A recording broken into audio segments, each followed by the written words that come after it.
Hello students, good morning all of you. आज हम शुरू कर रहे हैं अपना फर्स्ट चैप्टर साइंस का, क्रॉप प्रोडक्शन एंड मैनेजमेंट। फसलों का उत्पादन और उनका मैनेजमेंट कैसे किया जाता है। We all need food to survive. हमें जिंदा रहने के लिए खाना चाहिए। In fact food is one of the most important and basic need of every human being. हमें पता है ह्यूमन बीइंग के लिए खाना कितना जरूरी है। बेसिक नीड है, हमारी जरूरत है। The basic human need is obtained from plants. ये ज्यादातर हमारा प्लांट से आता है। हमारा जितना भी खाना, चाहे वो सीरियल्स हैं, पल्सेस हैं, वेजिटेबल्स हैं, फ्रूट्स हैं, और एनिमल्स में भी खाना देते हैं। जैसे एग हम हैंड से, meet from various animal.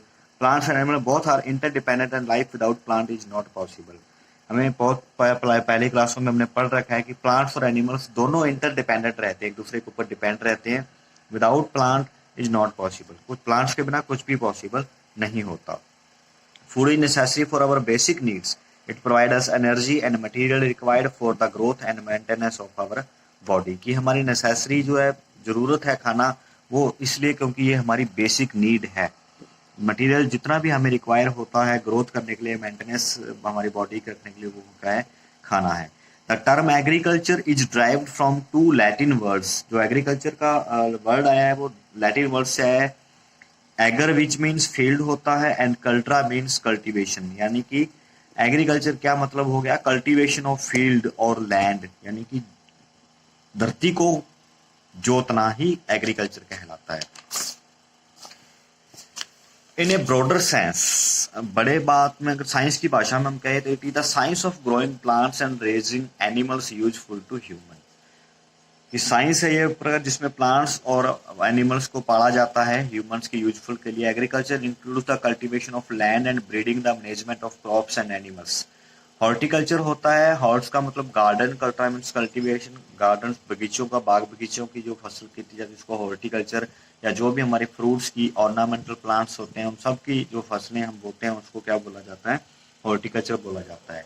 Crop production या क्रॉप सीजन दो तरह के होते हैं। खरीफ क्रॉप्स वो होती हैं जो रेनी सीजन में बोई जाती हैं, जून, और हार्वेस्ट की जाती है अक्टूबर मंथ में। एग्जाम्पल के तौर पे जो अब आप फसलें बोएंगे वो सारी खरीफ की फसलें होंगी।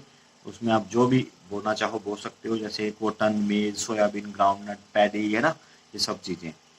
और रबी क्रॉप्स के अंदर जो विंटर सीजन में हम मंथ ऑफ अक्टूबर या हार्वेस्ट अराउंड अप्रैल, और अक्टूबर के अंदर हम जिसको बोएं, और अप्रैल के लगभग जो अब हम काट रहे हैं फसलें अप्रैल में, जैसे गेहूं, सरसों, मस्टर्ड, ऑयल सीड्स, पीज, ये सब फसलें जो होती हैं ये होती हैं। Basic agriculture practices of crop production में क्या होता है, क्या क्या करना पड़ता है हमें प्रिपरेशन ऑफ सॉइल करनी पड़ती है, फिर उसके बाद में sowing of seeds, application of manure and fertiliser, irrigation, weeding, harvesting में थ्रेशिंग एंड मिलोइंग दोनों होता है, स्टोरेज। ये कुछ काम होते हैं जो प्रैक्टिसेस रेगुलर हम करते हैं।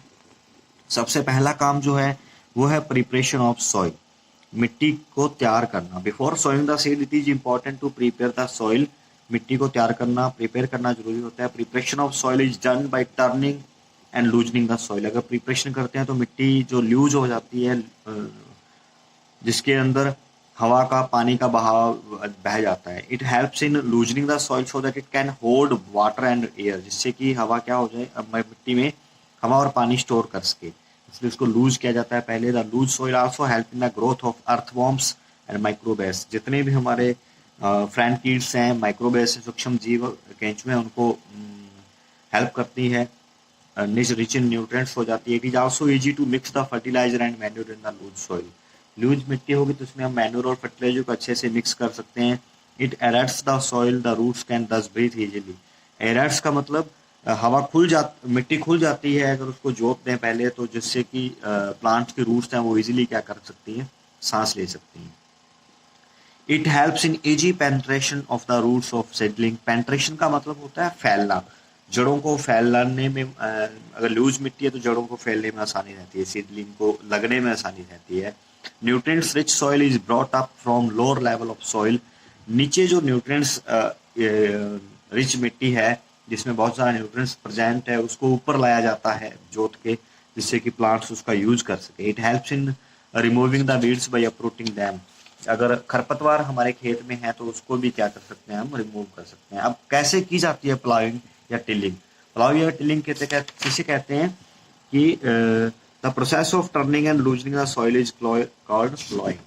कि जो प्रोसेस होती है मिट्टी को लूज करने की, वो आप प्लाऊ से भी कर सकते हो, आप कल्टीवेटर से भी कर सकते हो, होए से भी कर सकते हो। होए जिसे हम तोता हल बोलते हैं हमारी भाषा में, उसे होए कहा जाता है। कल्टीवेटर से आजकल मशीनों से हम करते हैं, और उसके बाद में वुडन लेवलर सुहागा जो होता है, जिसे हम सुहागा बोलते हैं, वो करके उस जमीन को बिल्कुल प्लेन किया जाता है। उसके बाद हम करते हैं sowing of seeds. Sowing is the process of putting the seeds in the soil. Sowing एक प्रोसेस है जिसमें कि मिट्टी को क्या किया मिट्टी के अंदर बीज को बोया जाता है। For sowing good and healthy seeds are selected. बीजने के लिए हमें अच्छा बीज ही सिलेक्ट करना चाहिए जिसकी हेल्थ अच्छी हो, गुड क्वालिटी का हो। तो कैसा बीज होना चाहिए, उसके अंदर हम देखते हैं हमारा बीज हेल्दी हो, गुड क्वालिटी का हो, dried properly and have no dampness that may encourage the growth of fungi. कि बिल्कुल ड्राइड हो, उसके अंदर नमी नहीं होनी चाहिए जिसकी वजह से उसके अंदर फंगी या कोई ये कहें कि जैसे हम इल्ली टाइप बोलते हैं वो ना लग जाए। Not mixed with the seed of weeds.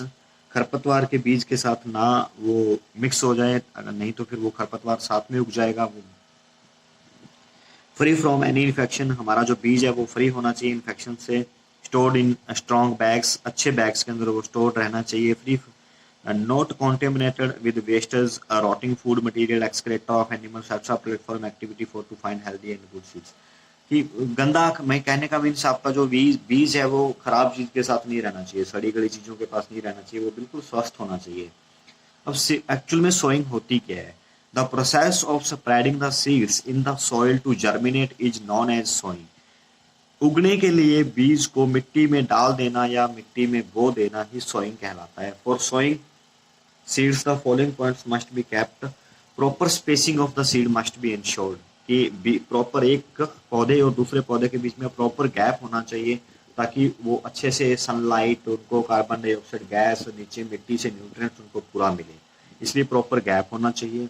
Seeds must be sown in proper रोज।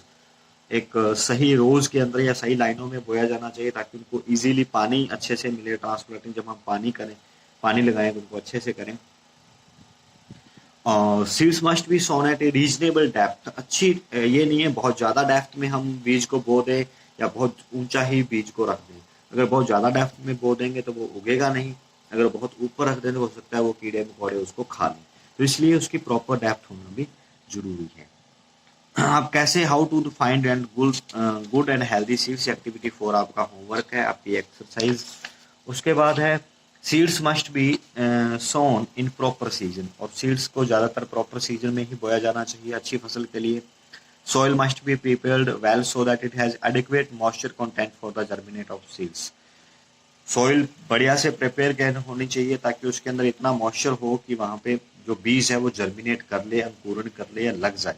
अब सीड ड्रिल के लिए आपने मशीनें देखी होंगी, पहले आती थी जिससे सीड ड्रिल बोला जाता था, आजकल तो मशीनों से सब काम होता है।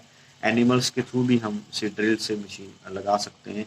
अब application of manure and fertiliser, हम क्यों उपयोग करते हैं मैन्यूर्स एंड फर्टिलाइजर्स का?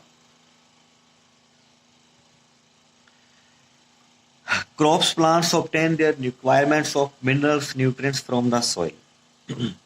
Continuous growing of crops in succession renders the soil deficient in the nutrients. This reduces the crop yield. कि लगातार हम फसल अगर बोते हैं तो वो न्यूट्रिएंट्स कहाँ से लेती है? अपने रूट के थ्रू, मिट्टी से। कंटिन्यूस अगर हम एक ही जगह पे मिट्टी के अंदर या एक जमीन पर फसलें लगातार बोते रहें तो वहाँ पर क्या होगा? न्यूट्रिएंट्स खत्म हो जाएंगे जिससे क्रॉप यील्ड पे फर्क पड़ेगा। इसीलिए हम क्या डालते हैं वहाँ पे? मैन्यूर्स एंड फर्टिलाइजर ऐड करते हैं। या दूसरी एक तरीका है फैलोइंग। फैलोइंग होता है एक मेथड जिसके अंदर हम लैंड को खाली छोड़ दें नेचुरली, जहाँ पर न्यूट्रिएंट्स अपने आप भर जाते हैं। वो क्यों भरते हैं? क्योंकि वहाँ पे प्लांट्स उगते हैं, एनिमल्स आते जाते रहते हैं, जानवर आते जाते रहते हैं, तो ऑर्गेनिक मैटर्स उसके अंदर कलेक्ट होता है, तो गल जाता है माइक्रो ऑर्गेनिज्म की हेल्प से, जिससे उसके अंदर न्यूट्रिएंट्स ऑलरेडी रिप्लेनिश हो जाते हैं। अब मैन्यूर्स और फर्टिलाइजर्स के क्या दो एडवांटेज होते हैं? The fertility of the soil is increase, fertility बढ़ जाती है, and ultimately yield of the crop is improved. जैसे कि क्या हो, क्रॉप की जो यील्ड है, उत्पादन है, उसके अंदर भी क्या होता है? बढ़ावा होता है। the substance which are added to the soil in the form of nutrients for the healthy growth of plants are called manures and fertilizer. Manure और फर्टिलाइजर किसे बोलेंगे? वो सब्सटेंस जो ऐड किया जाता है मिट्टी में ताकि वो उसके अंदर न्यूट्रिएंट्स और हमारे प्लांट्स की हेल्दी ग्रोथ हो, उसे हम मैन्योर या फर्टिलाइजर्स बोलते हैं। ऐड करना मैन्योर और फर्टिलाइजर को कहलाता है manuring. Manures are of three kinds, farm yard manure, compost and green manure. तीन प्रकार के मैन्यूर्स हो सकते हैं। फार्म यार्ड यानी कि जो खेतों के अंदर हमारे पौधे हैं, डेड प्लांट्स हैं, एनिमल वेस्ट हैं, उनका तैयार करके जो हम बनाएं, उसे फार्म यार्ड में कैटल डंग का यूज कर सकते हैं, यूरिन का कर सकते हैं, जो भी रेमिनेंट्स ऑफ स्ट्रा हो या फार्म यार्ड वेस्ट हो उसका यूज करके हम काफ़ी दिनों तक एक खड्डे में बो के उसको डाल के रखें, पानी डालते रहें, सड़ने के लिए उसके लिए छोड़ दें, तो उसे बोला जाता है फार्म यार्ड मैन्यूर। कंपोस्टिंग होता है डेड प्लांट्स और एनिमल वेस्ट को एक साथ मिला के उसको भी खड्डे में छोड़ दिया जाए काफ़ी दिनों तक सड़ने गलने के लिए, उसे भी क्या बोला जाता है? कंपोस्टिंग बोला जाता है। ग्रीन मैन्यूर वो होता है जिसके अंदर ग्रीन प्लांट्स जो कि प्लाव किया जाए मिट्टी के साथ, उसको बो जोत दिया जाए। Generally quick growing leguminous plants are used as green manure.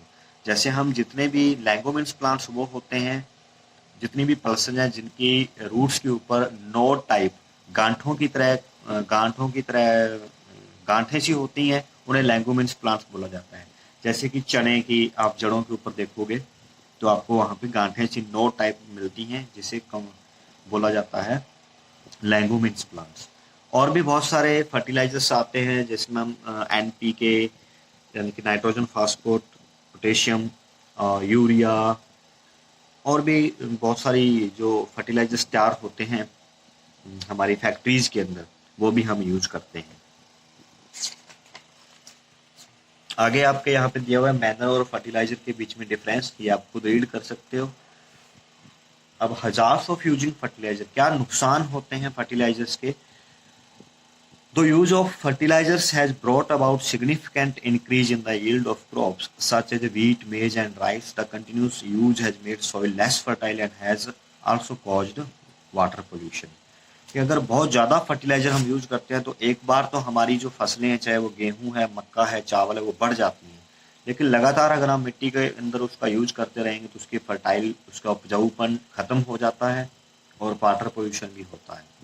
तो इसलिए हमें फर्टिलाइजर्स का ना यूज करके हमें मैन्यूर्स का ज़्यादा यूज करना चाहिए। मैन्यूर्स के एडवांटेज हैं, टेक्सचर बढ़ता है मिट्टी का, इम्प्रूव होता है, they increase the water holding capacity, मिट्टी की बढ़ती है, they make the soil pores due to which exchange of gases in the soil improve. अगर हम मैन्यूर्स डालते हैं तो मिट्टी के अंदर ऑलरेडी एक पोर्स, छेद बन जाते हैं जिसमें हवा का आदान प्रदान बहुत इजीली हो जाता है। Increased aeration can increase the number of soil-friendly organisms like the earthworm and the microbes. अगर हवा मिट्टी के अंदर ज़्यादा होगी तो वहाँ पे अर्थवॉर्म, केंचुए वगैरह पैदा होने में प्रॉब्लम नहीं होगी, वो ज़्यादा पैदा होंगे।